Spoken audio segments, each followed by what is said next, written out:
Yahobu, Bapak Ibu Pendeta, Sinenge, Majelis dan warga Gereja Amin, ini adalah channel YouTube Sinode Gereja Amin. Karena itu, bagi yang mencintai Gereja Amin, tontonlah, subscribe, like, dan bagikan. Gereja Amin yang tangguh, mandiri, dan peduli. Tuhan Yesus memberkati.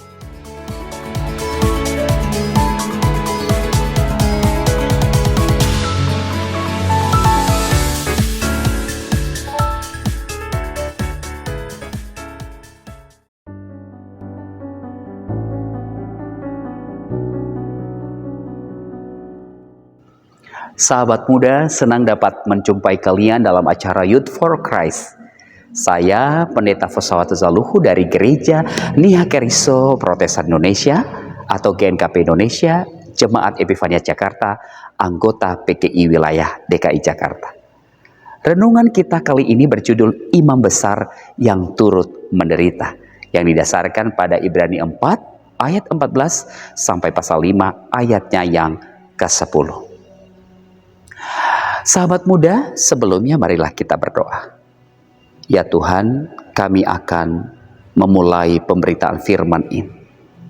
Urapi hamba-Mu dan berkati setiap pendengar supaya mereka mengalami pengalaman rohani, nasihat-nasihat yang kuat, serta motivasi untuk semakin bertumbuh di dalam iman. Dalam nama Yesus kami berdoa. Amin. Sahabat muda, yang menjadi pusat refleksi kita adalah ayatnya yang ke-15 yang berbunyi demikian. Sebab imam besar yang kita punya bukanlah imam besar yang tidak dapat turut merasakan kelemahan kita. Sebaliknya sama seperti kita. Ia telah dicobai dalam segala hal, hanya saja ia tidak berbuat dosa. Dalam Yudaisme, seorang imam memiliki peranan penting dalam kehidupan keagamaan. Seorang imam berperan sebagai penghubung umat kepada Allah untuk berdoa dan mempersembahkan korban kepada Allah.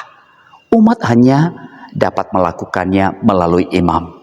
Karena itu, umat akan menaati apapun yang menjadi perintah imam. Sahabat muda, walaupun perintah imam itu terkadang seperti mengada-ngada dan sulit untuk dilakukan, umat akan tetap berusaha memenuhi agar doa dan persembahannya dapat disampaikan kepada Allah. Inilah yang kemudian dimanfaatkan oleh oknum imam untuk berbuat sewenang-wenang dan mencari keuntungan pribadi tanpa peduli pada kondisi umat. Melalui kematian dan kebangkitannya, Tuhan Yesus menggantikan posisi imam dan menjadi imam besar.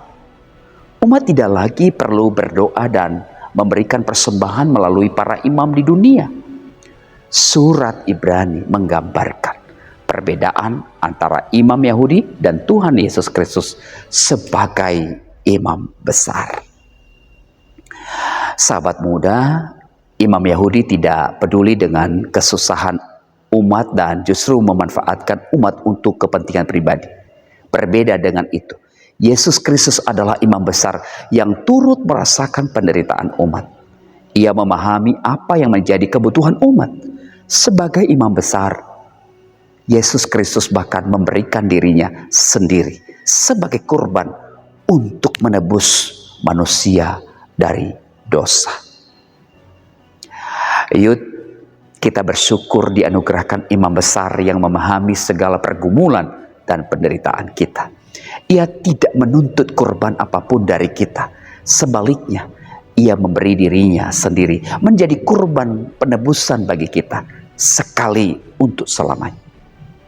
Mari kita ungkapkan syukur kita melalui ketaatan kepadanya. Mari kita berdoa.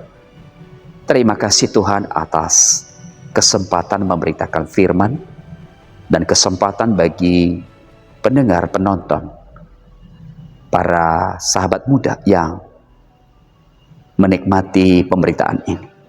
Biarlah mereka meresapinya dan mengalami pertumbuhan iman, mengalami kekuatan dalam mengiring Yesus dan mereka sungguh percaya kepada Imam Besar Agung, yaitu Yesus Kristus. Terima kasih Tuhan, dalam nama-Mu kami berdoa dan bersyukur. Amin. Demikian renungan kita hari ini. Jangan lupa subscribe, like, dan bagikan kepada yang lain. Tuhan memberkati.